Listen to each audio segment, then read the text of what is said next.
Swamin Namaste Natalokabandho Karunya Sindho Patitam Bhavabdho Mamuddharatmiya Kataksha Drishtya Rijvyati Karunya Sudhabhivrishtya Swamin Namaste Swamin Namaste Swamin Namaste Swamin Namaste Nityaya Satyaya Chidatmakaya Navyaya Bhavyaya Paratparaya Shuddhaya Buddhaya Niranjanaya Namostu Nityam Guru Shekharaya Namostu Nityam Guru Shekharaya. Jai Guru, Jai Guru, Jai Guru. I think whatever we discuss here in these 5 days, I would rather like to call it a class than lecture. I would like you to learn some shlokas so that they can be your friends. All of you, in the name of spirituality, you have assembled here, and I think in various degrees your yearning is there, and you would like to know more about what is this self, how to proceed to realize the self, and what should be the daily life if you become a seeker of self. So that is why we have given you, I think most of you have books, and I also got the diacritical marks made of the shlokas that I will be taking, the diacritical marks for every word and its meaning, so that you understand the meaning. It's one thing to understand a simple meaning of the shloka. Another thing is to understand each meaning of each and every word, so that you can focus on them, you can think about them, and say you have read a shloka and you think about it while you are moving about, going to office, going to the market. You can focus on those meanings which are relevant for your sadhana and practice. So, we will start this Vivekachudamani. Vivekachudamani is considered to be the last composition of Adi Shankaracharya. And Adi Shankaracharya, he is the one, I don't know whether all of you have heard about him. He was a lad from Kerala. He was born in a Nambudri family, a Brahmin family in Kerala called Kaladi. It is very near to our ashram actually. So, those days, the Buddhism was very much strong in the country. But as Buddha started his whatever he wanted to spread in the whole world, whatever was his mission, as he described it, it had degenerated. But the whole society was more fond of Buddhism and had forgotten our Sanatana Dharma. So Shankaracharya revived our Sanatana Dharma, and he again spread the message of the Vedas and the Upanishads all over the country, so that people could understand what our Vedas are, what do they talk about, and what is this Brahman, how we can realize it. So Shankaracharya wrote several compositions he had made. Many were on Brahman and the Nirguna Brahman, but he had also had compositions on several deities. He had not only written on self-realization or self-knowledge, he had written many shlokas on devotion.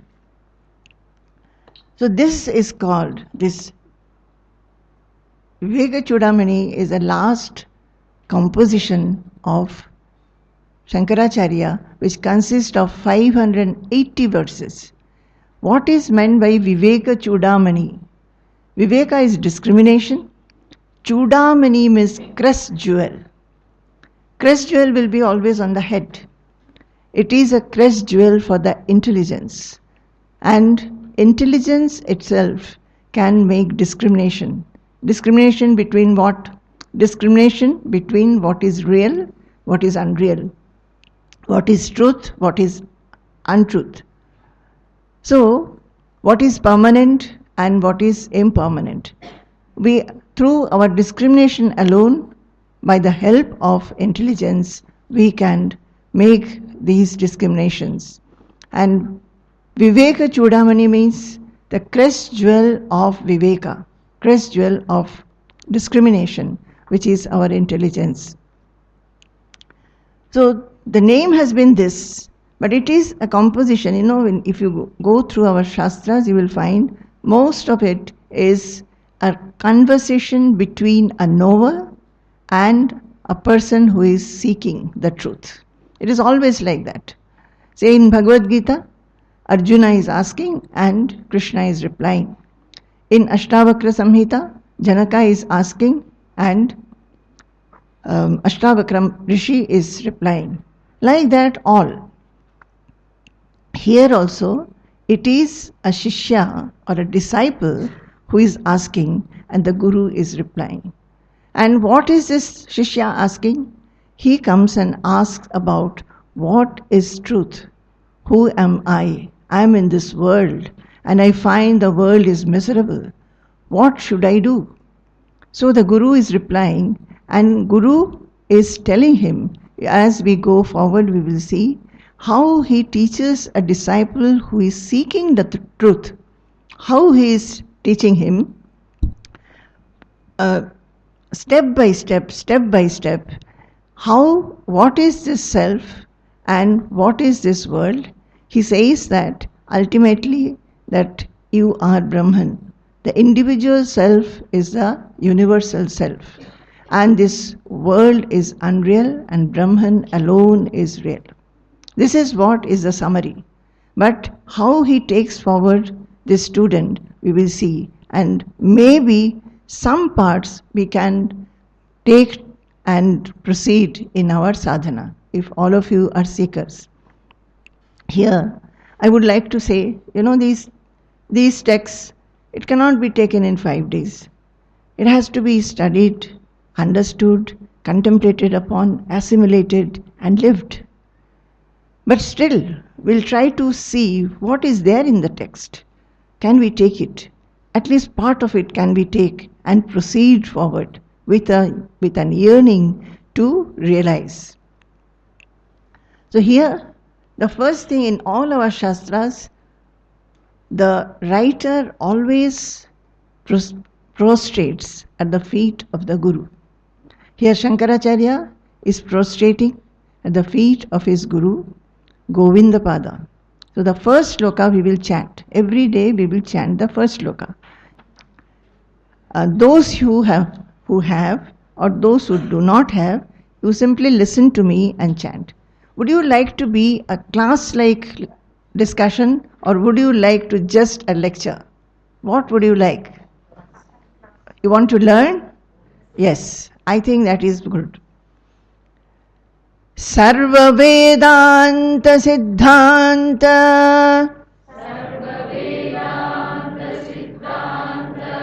Gocharam Tamagocharam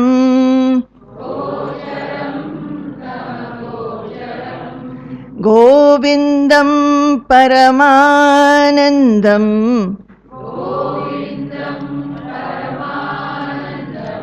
Sadgurum Pranatosmyaham Sarva Vedanta Siddhanta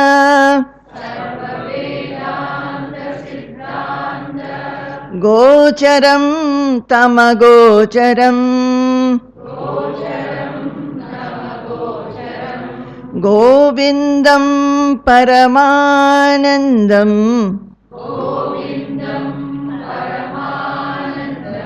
Sadgurum Pranatosmyaham.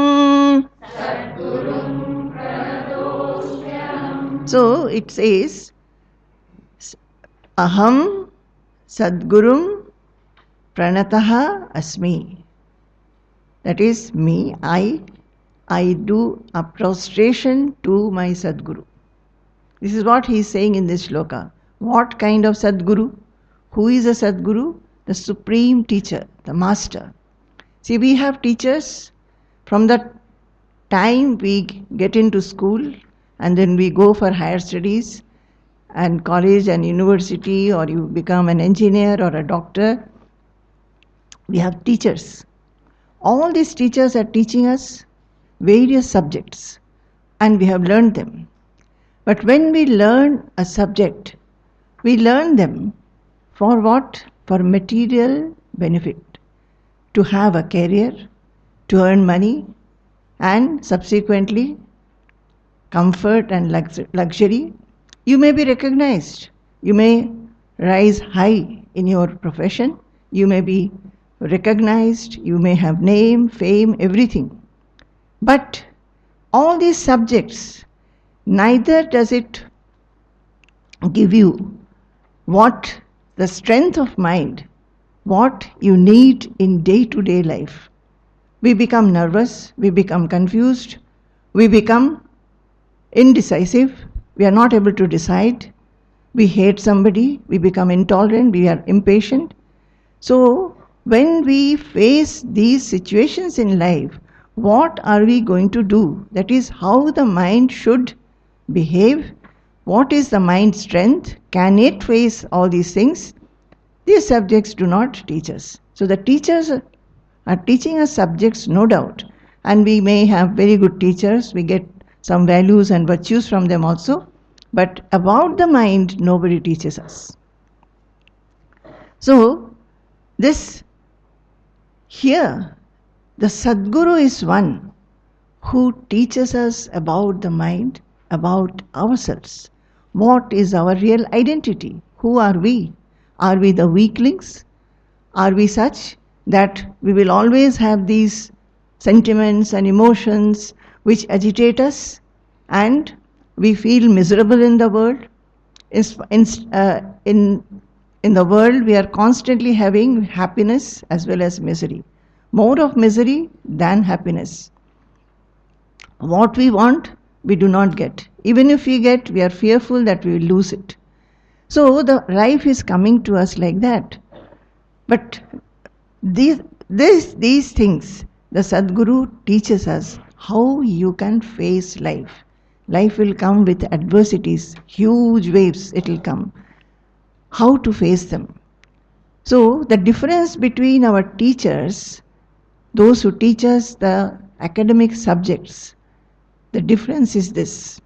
Here, not only that, in any other subject, any other learning, you just learn the subject. You can apply it, use it to have a career, build up a career.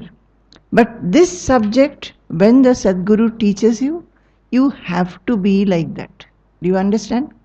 When he tells that, oh man, you will be able to overcome all the difficulties of life and all that goes through your mind, you will be able to overcome that. You can remain unaffected in life. You can become fearless in life. Oh man, if you know your true identity, which is changeless, which is imperishable, which is fearless, if you know that, you will be able to overcome everything. When he says that, we have to be that. Unless we become that, we will not be able to, again and again will be faced with various adversities of life.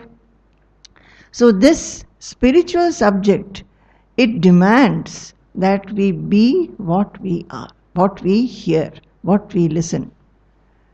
That is why it is called Brahmavid Brahmaiva Bhavati. The one who knows Brahman becomes Brahman himself. So, Shankaracharya, right in the beginning, is saying, O my Lord, my Guru, I do pranam to you. Why? Because he is giving that knowledge by which one can become fearless and unaffected in life. And what is the Guru's qualities? Paramanandam. He has supreme bliss. He has become the self. He is the self. He has realized his self. And the nature of self is supreme bliss. So he is Paramanandam. And Govindam, his Guru is Govindapada. Shankaracharya's Guru was Govindapada. Shankaracharya, as I told you, he is from India, Kerala. And when he was young, the call for sannyasa, he wanted to renounce and go. He was the only child of his widowed mother. The father passed away when he was very young. Mother raised him. He had his Upanayam. He learned all the Vedas and Shastras. But in his mind, he had a call to renounce and to go and learn from a teacher, a Guru, a Sadguru, who I am. What is my real self? So he did not get permission from his mother, but ultimately one day when he was taking bath in the river, a crocodile caught hold of his legs. His friends went and told the mother that he has been caught by a crocodile and the crocodile is just dragging him into deep water. So mother came running. Mother was thinking that he is going to die. Then when she came to the bank of the river, Shankaracharya cried out, "Oh mother, I am going to die now. At least at my death time, you give me permission so that in my mind I can take up sannyasa." So mother gave the permission. And very strangely at that time the crocodile left him and went away. And he came to the shore. But he has already become sannyasa in his mind. He has got the permission. So he wanted to go away. For some time he stayed with the mother. When he said that I want to go in search of a guru, then mother said, "How can you go? I am the widowed mother. I have only you as my son. Nobody else to look after me. And who will perform my last rites if you go?" Then he says, "Oh mother, I give you word that wherever I am, as soon as you call me, whether it is night or day or any time, I will simply come to you and see you when you are in your deathbed." So mother had to leave him. So this young lad, he lived only up to 32 years. In that 32 years, he has realized, he has rewritten the Vedas, Bhashyas, that is commentaries he has written on the Upanishads, on Brahma Sutra, on Bhagavad Gita, and his Guru said, "You do disseminational work. Spread this message of the Vedas and Upanishads everywhere in the country."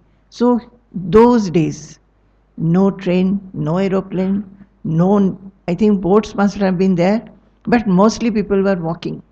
So from Kashmir to Kanyakumari, that is from the top of India to the lowermost part, Kanyakumari, he has walked. He has gone to the east, he has gone to the west. Such a big country like India.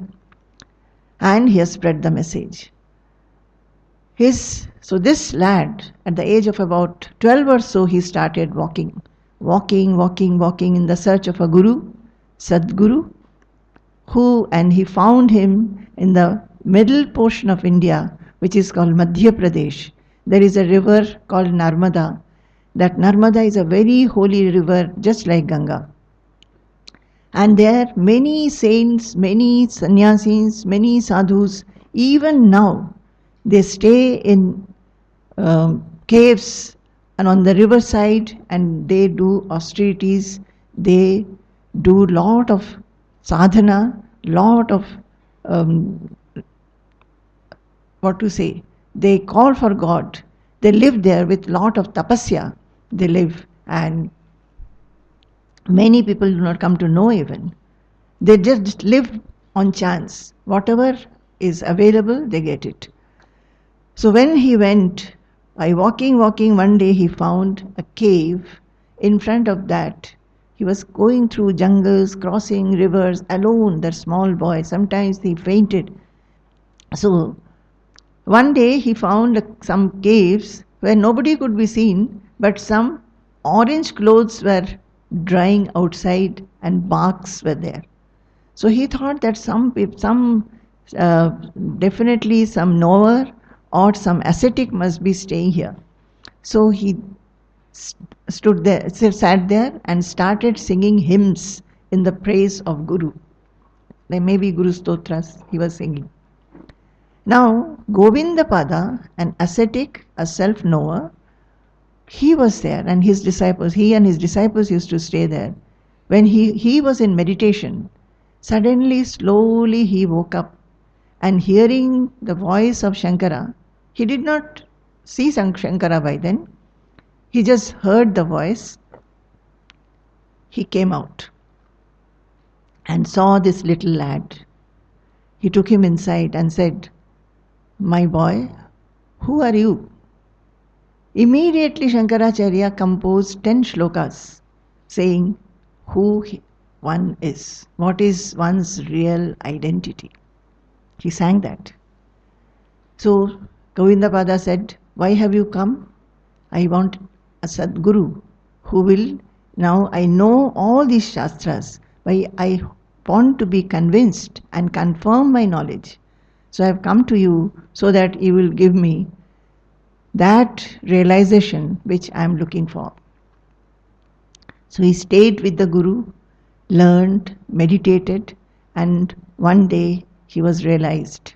The Guru said, "Now you should not be here anymore. You have known, and you know this, our Shastras very well. So you go to Varanasi, Benares, and there are a lot of scholarly people are there. You have to revive the Sanatana Dharma. The Buddhism has spread all over, so you have to maybe argue with many people to revive our Sanatana Dharma, our Vedas, our Upanishads." So he went to Benares. When he went to Benares, many people surrounded him because he was so brilliant, Everybody seeing such a small young boy moving about, they just gathered around him, and there will be lot of discussions. He will say what? When one realizes Brahman, realizes the self, he can speak nothing but that. He will be only saying. Even if he talks about worldly things, it will have beneath it something to learn spiritually. So he was speaking only about the Atma, about Brahman, and moving about. One day, so some disciples, some followers he had. One follower was Sanandana. Sanandana became his first disciple. So he was along with Sanandana and others going, and a Paraya meant untouchable person. In those days, lot of casteism was there. So he was actually a person who would burn the dead bodies. Chandala it is called. So he was coming from the other side. So those days when a Brahmin would go and a Chandala or the lower caste will go, they will make sound. The Brahmins will make sound so that these lower caste people can go away from the path. So when that happened, the Chandala stopped and said, "Oh Shankaracharya, what are you doing? Who are you wanting to move? Are you asking the body to move or the consciousness to move? And if it is the consciousness, we are all same. You being a Brahmin, you being realized, how are you being bringing about differentiation? You are spreading Advaita Vedanta. That is, the self and the Brahman is one without a second. It is imperishable, eternal, changeless, birthless and deathless. So if it is so, if it is one without a second, then what is the difference between a Brahmin and a Chandala? So whom are you asking to go away? So when he said all these things, Shankaracharya understood that in spite of realization, how he is still having the habit, and he understood that from this Chandala he can learn more. So he simply fell at his feet. And this Chandala, you know what he was saying? There are very beautiful slokas. Now I can tell that.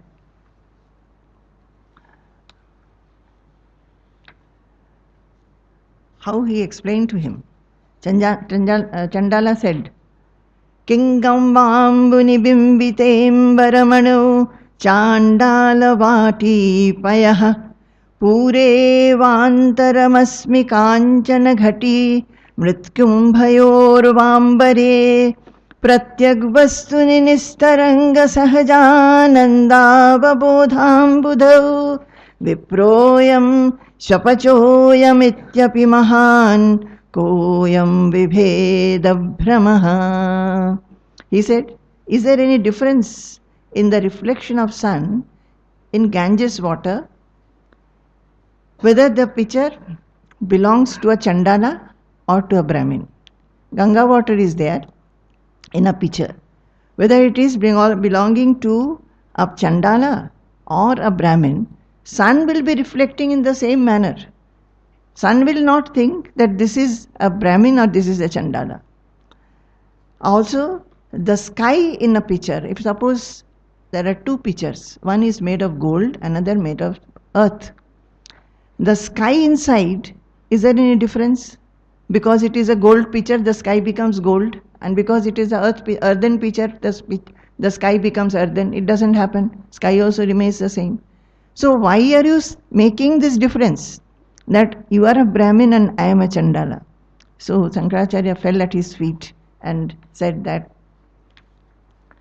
you are Chandalostu Satudvijostu Gururityesha Manisha Mama. I have got this knowledge now that being a Chandala, whether it is a Chandala, whether it is a Brahmin, one who can give this knowledge, he becomes my Guru. So I consider you to be my Guru.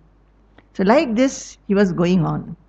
Now, there, one day, Shiva came to him, and Shiva told him that you should go and also you should argue with various schools of thoughts with the scholarly people and establish your knowledge. So like when he was doing that, he came to one person called Kumarila Bhatta. Kumarila Bhatta was a ritualistic, and he said that there is my Shishya who is Mandana Mishra, a ritualist. You know, Kumarila Bhatta at that time he was burning himself. Self-immolation he was doing because of some sin he has made. I'm not going into detail. So he said, you go, Mandana Mishra is my disciple, he is a ritualist, and he will be spreading ritualism. So to have this Advaita Vedanta have a firm root, you must argue with him and defeat him. So Shankaracharya with all his people went there, and he said, asked Mandana Mishra to have argument. He agreed. So what was there? Mandana Mishra's wife said, I put garland on the neck of both of you, and whosoever's garland becomes withered, that person has got defeated. So they sat with garlands, and lot of argument went on. Every day, his wife, Mandana Mishra's wife, he was a householder, he would call both of them after the arguments for food. Sannyasins are never called for food. It is said they take bhiksha. They take that begging, they should be doing begging. So begging alms. So Shankaracharya, she would call, come for bhiksha. And the husband, he would call, come for food. That means that day, nothing has been decided. Both are same. Like this went on. One day, the garland on Mandana Mishra's neck got withered. So that day, the wife of Mandana Mishra called Shankaracharya for bhiksha and Mandana Mishra also for bhiksha. Because it was decided that whosoever gets defeated will become take to the ashrama of the other. That is, if Mandana Mishra, the householder, was defeated, he will become a sannyasi. If Shankaracharya got defeated, he will become a householder. So Shankaracharya won and Mandana Mishra became his disciple. So like that, he got Mandana Mishra, his name was given Sureshwaracharya. Sureshwaracharya also became the disciple, went with him. On the way, they went to Mukambika, and Mukambika, they found one couple having a son who was not talking. He was always like a mad person and simply lying. So the couple came and prostrated at Shankaracharya's feet and said that, "Oh Master, please see what has happened to my son." So Shankaracharya asked him, "Who are you, my boy?" The boy started replying in Sanskrit shlokas. And Shankaracharya heard it and said, you know what he said? What the boy said, Nimittam manaschakshuradi pravrityau nirastakhilopadhirakasha kalpaha ravirlokacheshta nimittam yathayaha sanityopalabdhisvarupo hamatma. I am the Atma which reveals itself incessantly. This boy was not talking. He said later, why should I talk? Because nobody will understand. But when he found Shankaracharya, he immediately started saying, I think there are 8 slokas, out of which this is one.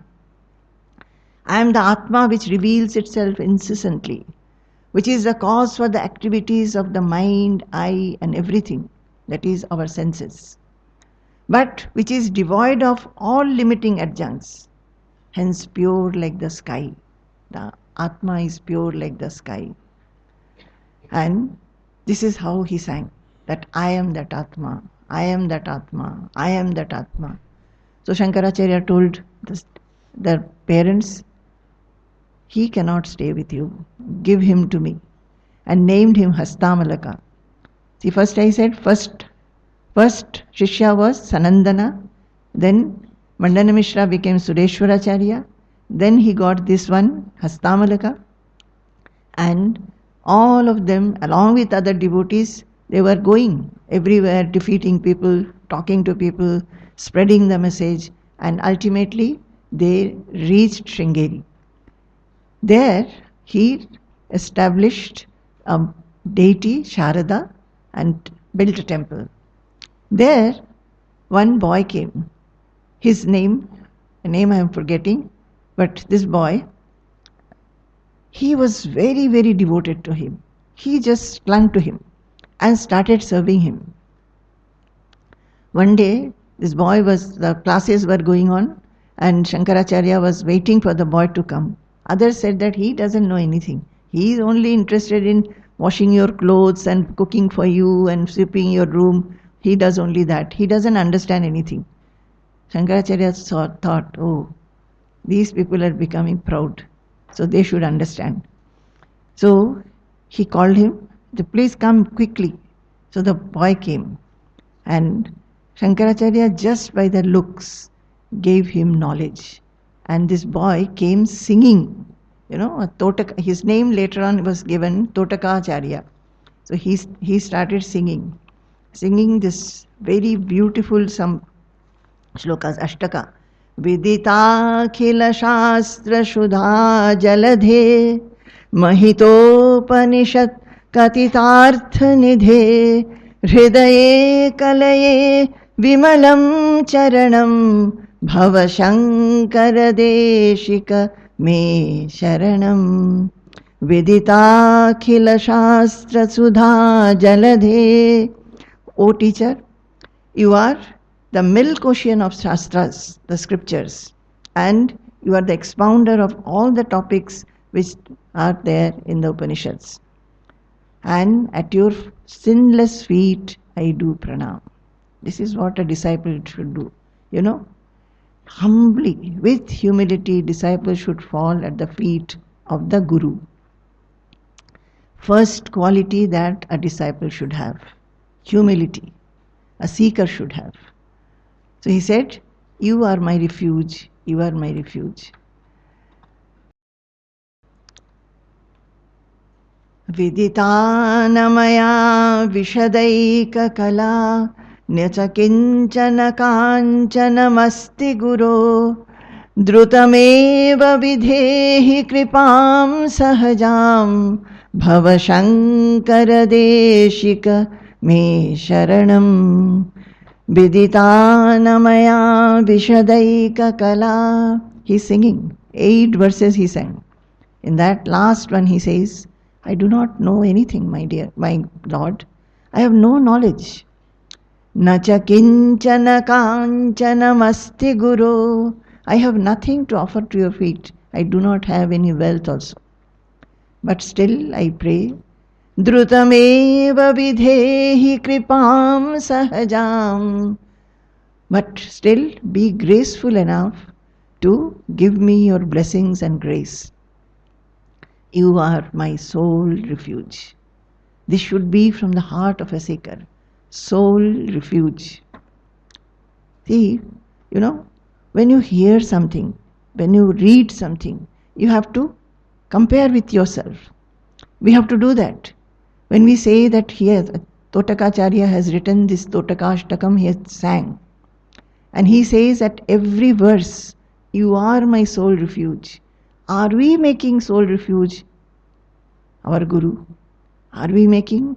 Or we still feel that there are so many deities, so many temples, so many other things, so many stars to be dependent upon. We think that we have got money, we are secure. We have got bank balance, we have got people around us, so we are secure. If I am sick, I have got money, I can go to the best hospital, best doctor, everything. And people are there to look after me, so we are secure. But are we secure? So the greatest security, the greatest refuge is only the Sadguru. That we have to constantly think, and not only think, we have to feel it, assimilate it, and we become like that. Nobody has to remind us then. So Shankaracharya went like this, and ultimately he built 4 mutts on 4 side corners of India. One is in Govardhanapuri, one in Dwaraka, one in Badrinath, and one in Sringeri. And these 4 disciples were the main pillars in these 4 mutts. And they spread the message. Alone, what could he do? So he gave his knowledge, imparted it to his main shishyas, and we belonged to one of them. And he also had 10 orders of sannyasins. Shankaracharya, he divided the sannyasin disciples into 10 orders. All are same, all are only following him, but the names given were different. Like Puri, Giri, Vana, Aranya, Tirtha. So we are Shankaracharya order. We are Tirthas. Saraswati, Parvat, Ashrama, Sagara, and Sagara. So these are the 10. And they are called Dashanami sannyasins. The ones who are Dashanami, the 10 are 10 parts, 10 sects he made, though they were all following him, but they went in all the directions. In all these 4 mutts, some of them were there. So this is Shankaracharya's story. Now he wrote this Vivekachudamani, which is beautiful in its meter. It is the last one, and very simply he has, in the form of conversation with a guru and a disciple, he has explained what is this self, what is Brahman, and how you can attain that. So how we can attain that? We have to have our mind. Do we want to attain, or do we want to understand what it is? So we have to be very, very focused on what we hear. So we will chant the first sloka again. Sarva Vedanta Siddhanta Gocharam Tamagocharam Govindam Paramanandam Sadgurum Pranatosmyaham. So I do pranam or prostrations to my Sadguru Govindapada, who is in the nature of bliss supreme, Paramanandam, and who is the import of all the Vedanta. To him I do my pranam, and he is beyond the reach of speech and mind. Then we go to the third sloka. We'll chant it. Durlabham trayamevaitat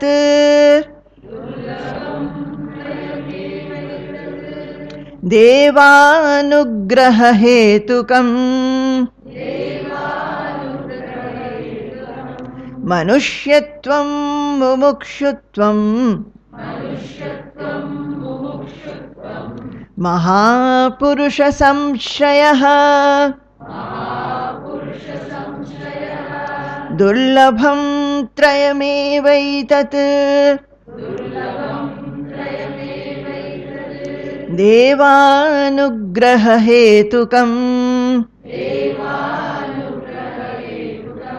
Manushyatvam mumukshutvam Mahapurusha samshrayah. See, most of you do not know Sanskrit. But do you like to chant this? You know, this very language, it has such a power. If we chant it, if we just have a fondness for it, just by listening and then trying to chant oneself, so much invigoration you can get, so much of peace in the mind you can get. So, we will chant it word by word, and then we will see what is the meaning. See, the first one. Say, when I say, you repeat. Durlabham, Trayam, Eva, Etat, Devanugraha hetukam, Manushyatvam, Mumukshutvam, Mahapurusha samshrayah. So now let us see the meaning. You know, by this, if you put effort, you will find within no time you will be able to read properly, understanding the meaning. So, Durlabham. Durlabham means what? Rare. Okay? Trayam. Trayam means what? Three. Eva. Eva means indeed. Etat means this. Then Devanugraha hetukam. It's a very big word. Actually it is Deva Anugraha hetukam. What is Deva? God. Anugraha means blessings. And hetukam. So hetukam is it is because of that. So the meaning has been given, Devanugraha hetukam, caused by the grace of Lord. Then Manushyatvam. Say again, Manushyatvam. What is the meaning? Humanhood. Mumukshutvam. Yearning for liberation. Mahapurusha samshrayaha. Reliance on a great soul. Actually, it should be association with a great soul. Association with a great soul. So, now it's very easy to understand the shloka. What it is saying? This durlabham, that is, it is very rare. What is rare? Three. Three are rare. Three indeed are rare. Can see your paper. Three indeed is rare. What is this? And how is it rare? By the grace of God. So this shloka says, three things are very rare in this life, and they come together by the blessings and grace of God. Now, what are those three things? One is Manushyatvam, that is humanhood. Mumukshutvam, that is yearning for liberation. And Mahapurusha Samshrayaha, that is the close association with a Mahapurusha. So three things are very rare. One is humanhood. We all have humanhood. We have got a human birth. Why human birth is considered to be the best? Because God has given us mind and intelligence. We can think, and by the help of intelligence, we can decide and discriminate what is good and what is not good.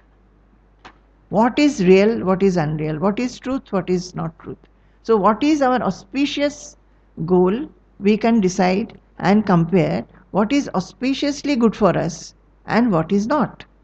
So this discrimination we can have by the help of our intelligence, which other creatures do not have. So humanhood we have had. Mumukshutvam also is very rare. Many people are there in this world. This world is having such a big population. So many people are there.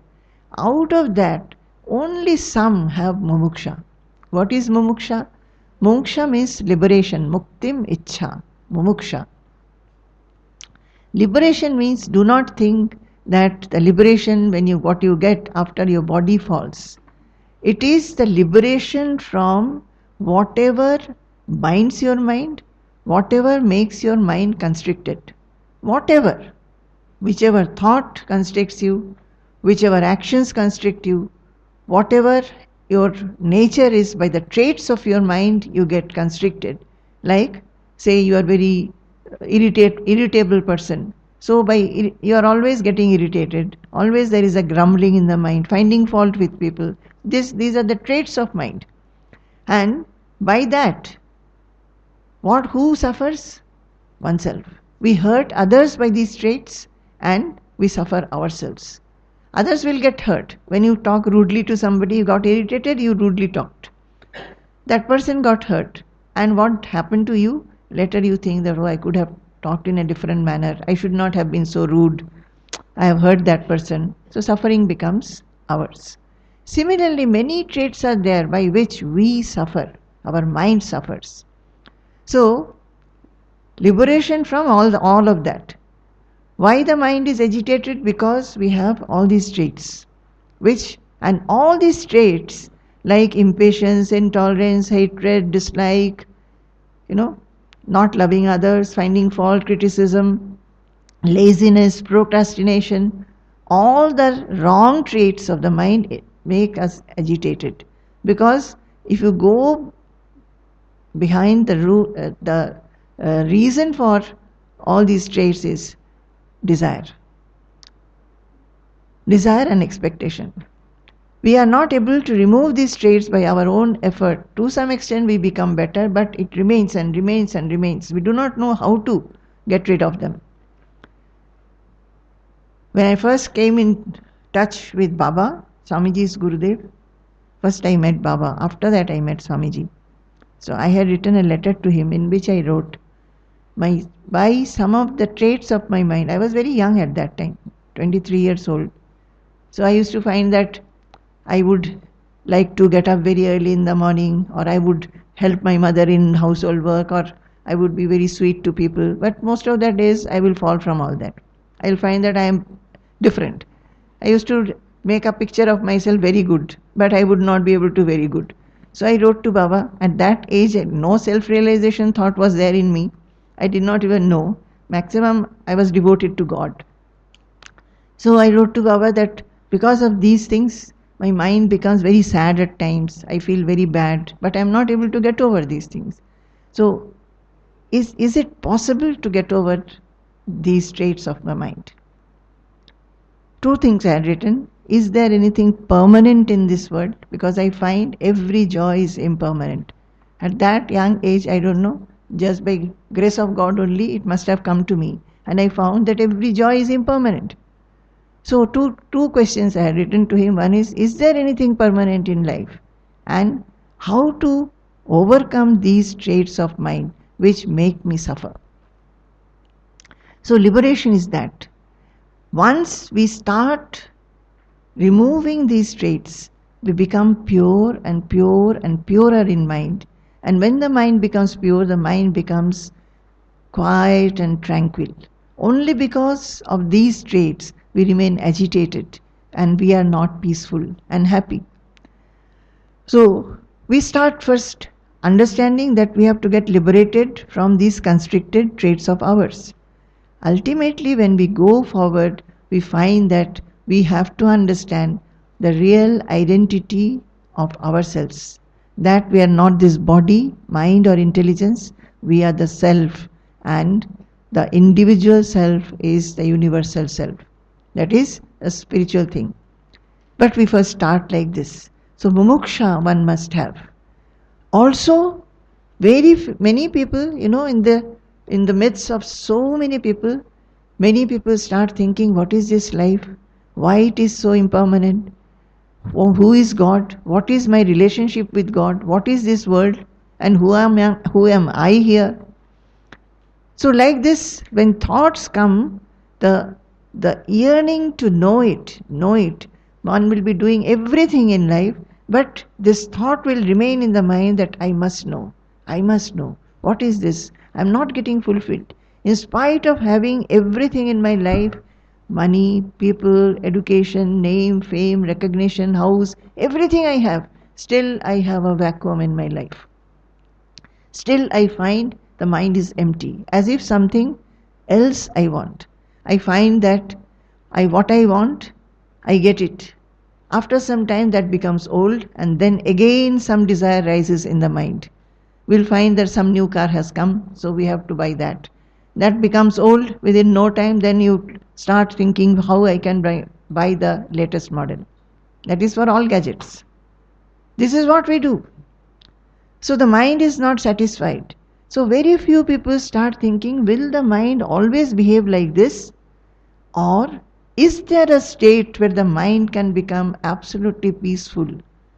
Whatever comes, one accepts and is happy with that. Understands that just by desiring and expecting, we are not satisfied. So, mumuksha should be there. So, mumuksha means you must feel at one time that I want to know the higher goal of life.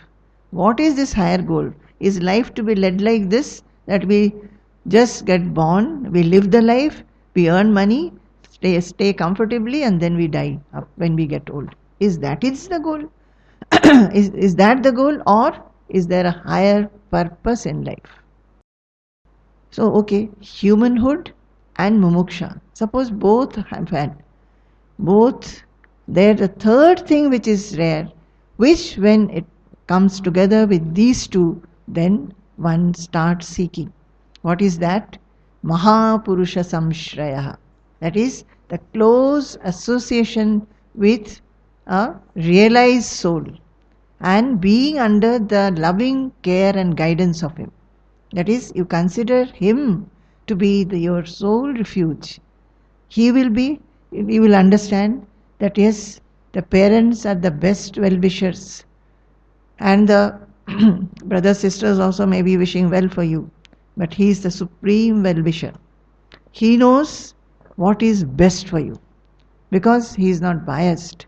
He will only think what will be ultimately and auspiciously good for you.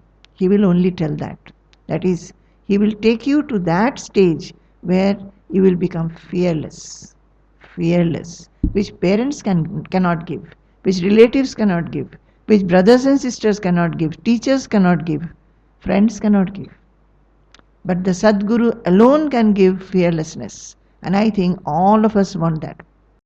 To be fearless, to be unaffected, to be accepting everything as it comes, but still be cheerful in life.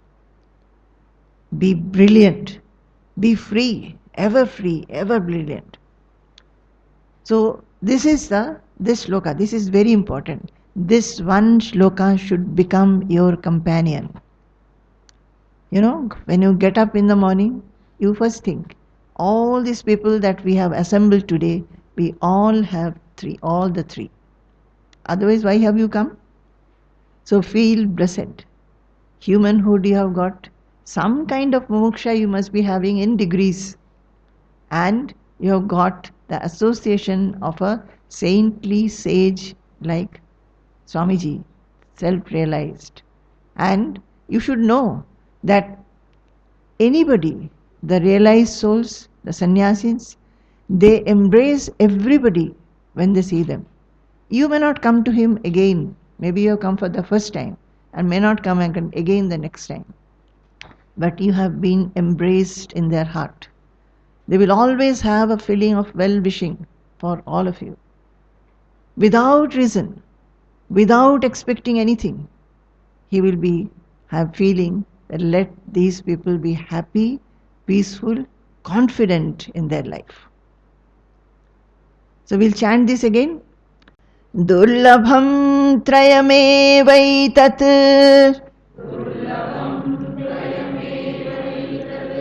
Devanugraha hetukam Manushyatvam mumukshutvam Mahapurusha samshrayah Durlabham trayamevaitat Devanugraha hetukam Manushyatvam mumukshutvam Mahapurusha samshrayah. Are you able to understand the meaning now while reading? So if you read few times and you compare with this handout, you will find that when you are chanting, you will be able to understand the meaning. And I remind you, do not be shy to chant. You may not chant in the tune that I am chanting, but chant in whichever tune you can. But understand the meaning. When you say the word Durlabham, what does it mean? What does it mean? Rare. Feel it. Feel that you have had the Durlabham, that rare blessings in your life. All the three you have got. You have come together in your life. So feel blessed and have gratitude. Why gratitude? Deva anugraha hetukam. God has blessed you to have these three together. So feel gratitude towards God and fill your mind with a blessedness. If you do this throughout the day, feeling blessed, you will find mind has become quiet. Because mind is filled with blessedness and nothing else. So, Durlabham, when you say Durlabham, when you say Devanugraha hetukam, feel the blessing of God. Then, Manushyatvam, yes, I am a human being. I have potential to grow and overcome all the defects of human beings. Mumukshutvam, oh, do I have moksha? I have a little bit, I will increase it. Yearning, the yearning should be burning yearning. Now the yearning is for what?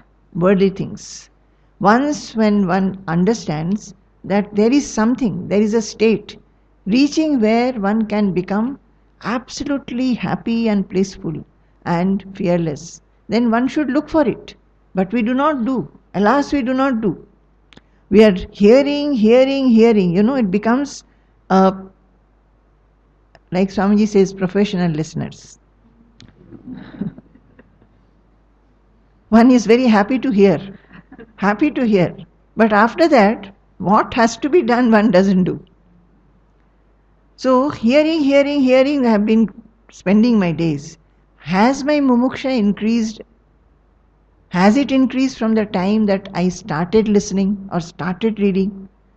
That comparison should come, that analysis should come. And Mahapurusha Samshraya.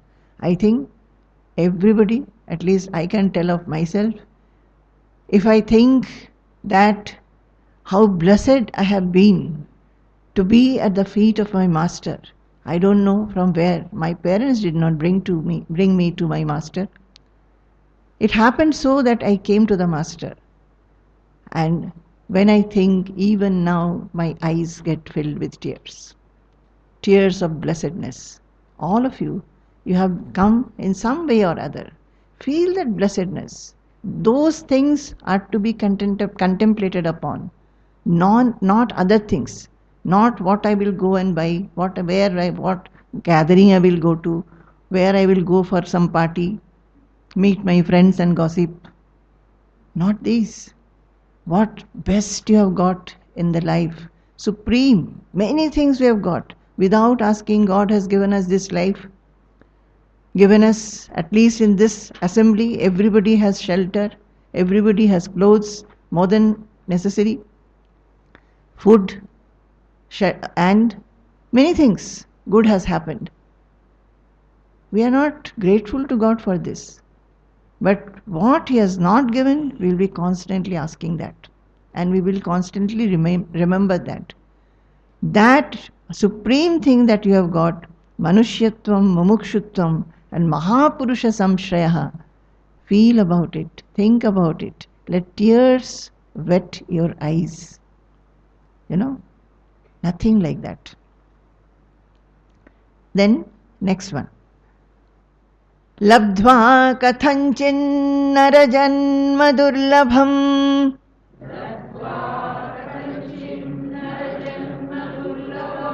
tatrapi pumstvam shruti paradarshanam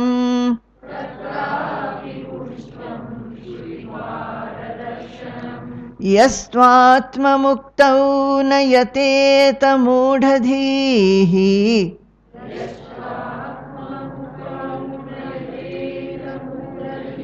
I will break. Yastvatma muktau nayateta mudhadhihi yastvatma muktau nayateta mudhadhihi sahyatmaha swam sahyatmaha swam vinihantya sadgrahat vinihantya sadgrahat. I'll say the words, you repeat. Labdhva kathanchit narajanma. Actually, there are two words. Kathanchit narajanma. Let us see what are the meanings. Labdhva means having got. Kathanchit means somehow. Narajanma, human birth. So this Kathanchit and Narajanma, when they join together by Sanskrit grammar rules, they can be joined together. Kathanchin Narajanma it becomes. So, labdhva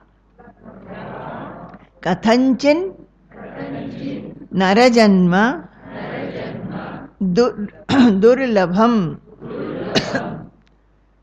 Durlabham meaning you know. Huh? You tell. What is the meaning? You should not say. You know the meanings. Okay. Durlabham is rare. See, this is how it should be read, I many times think that this Bhagavad Gita should be taken up. And this is how it should be read. I have done it myself. I did not know much of Sanskrit. Even now I don't think I know much of Sanskrit. But in my sadhana days, I used to think that I must learn Sanskrit, and Swamiji asked me to chant slokas. I found that it used to give me headache. I could not understand where to break. And then not knowing the meanings. Now for your sake, I sent all these slokas to ashram, got it done so that you understand the meanings, each word meaning. I didn't have such a book. So Bhagavad Gita book with word meanings are available. So Bhagavad Gita I would take slokas, then I would write each word, write the meaning looking at the book. Then I will try to see whether I remember the meaning or not. So just like a student would study for his classes, the studies, and he has to prepare for an exam, like that I have studied. So effort has to be given. It's not true. That is why I'm saying, that is why Swamiji says professional listeners. People will come and listen and go. But if you give this little effort, I think whether it is one is young or old, everybody wants to learn. And in learning there is a joy. When we learn something, when somebody explains something to us, say it's a simple thing that we are doing, somebody explains it, we feel a lot of happiness.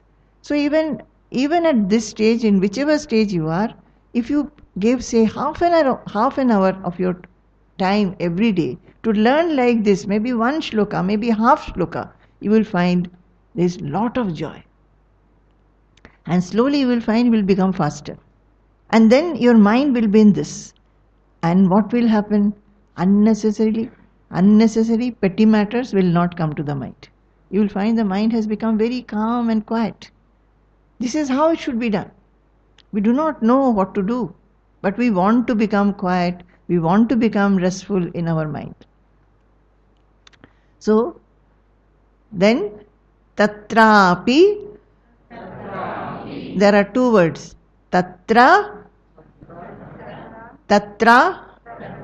api, tatrapi. Now, tatra means what? There. Api means also. Then, pumstvam. Pumstvam means male gender. Shruti para darshanam. Vast knowledge of scriptures. Vast knowledge of scriptures. Shruti. What are the Shruti? All these Upanishads, etc. are Shruti. Because all our Vedas, everything Shruti. Earlier days, the Guru used to tell and the disciples used to learn. Just by hearing. And then they will then impart it to the next generation, their students. Like this it has come. So Shruti Para Darshanam. Swamiji, I told you that Swamiji told me to learn shlokas. And first he gave me a booklet. Then when I joined the ashram, he said that you learn shlokas. So I told one day, I complained to Swamiji that you know so many shlokas. When you lecture, so many shlokas Swamiji says. So I want to learn all that Swamiji knows. So Swamiji said, okay, I will teach you. So he started reciting and he said, you bring a tape recorder, I will record in that. Apart from that, sometimes when he would see me a little free, he would start saying shlokas. There is no book and I have to repeat it behind him. I'll tell you one shloka, which is, I hope I'll remember it. Pratyak Brahma Vichara Purvamubhayo Rekatva Bodhad Vina Kaivalyam purushasya siddhyati parabrahmatmata lakshanam na snanairapi kirtanairapi japaihi no krishna chandrayanaihi no vapyadvara yajna dana nigamaihi no mantra tantrairapi. So he is teaching me this. He is teaching, saying one line and I have to remember and say one line. So this is how the Shruti was. So you can understand. So I used to think that, my goodness, how this rishis of yore, they have taught their disciples everything just by hearing, telling and hearing and remembering in the mind. This Padmapadacharya, Sanandana was named Padmapadacharya. Padmapadacharya, once he wrote a book on this Advaita Vedanta, and that with the book he went first time after so many years of his staying with the Guru, he went out to go about alone for Parivrajana. And in the beginning he went to his hometown. He had come away from the house very young, and maybe after 40 years or so he had gone there. So he went, and his maternal uncle was there. He showed this book to the maternal uncle. Maternal uncle was a ritualist, and this is Advaita Vedanta. So maternal uncle thought that if this book gets to be known, then this ritualism will be completely stopped. So this book has to be destroyed. So he told that you go ahead, and Padmapadacharya went for further Parivrajana, leaving the book with the maternal uncle, because he said that I want to go through your book a little deeply. So please keep the book and go. He went, and this uncle, what he did, he put fire to set the house in fire, the cottage in fire, and many things got burned, the book got burned. He did that much to destroy this Advaita Vedanta. When Padmapadacharya came back, the uncle was showing lot of grief, saying your book also has got burned. Padmapadacharya was so aggrieved. He was so upset, disturbed. So he went to Shankaracharya and said that this has happened. Shankaracharya said, don't worry, my boy. You had read it out to me once. So sit. I will repeat it and you write it down. So this was their intelligence, to know, to learn, because the mind was clear, mind was not thinking of other things. So they could retain all those things. I think the time is up. So I'll do this shloka. Then, Yas Tvatma Muktau. Here there are 2-3 words. Yaha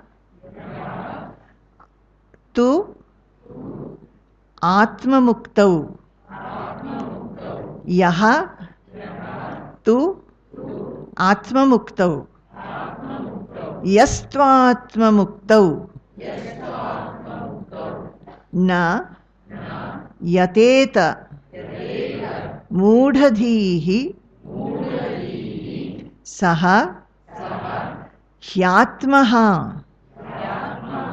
Hyatmaha is he, say he, Atmaha. Hyatmaha.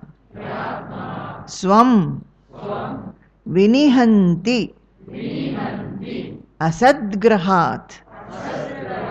Vinihantyasadgrahat. There are 2 words. Vinihanti asadgrahat. Asadgraha. Vinihantyasadgrahat. So we'll do that tomorrow. The time is up. Nityaya satyaya chidatmakaya navyaya bhavyaya paratparaya Shuddhaya Buddhaya Niranjanaya Namostu Nityam Guru Shekharaya नमोऽस्तु नित्यं गुरुशेखराय। जय गुरु, जय गुरु, जय गुरु।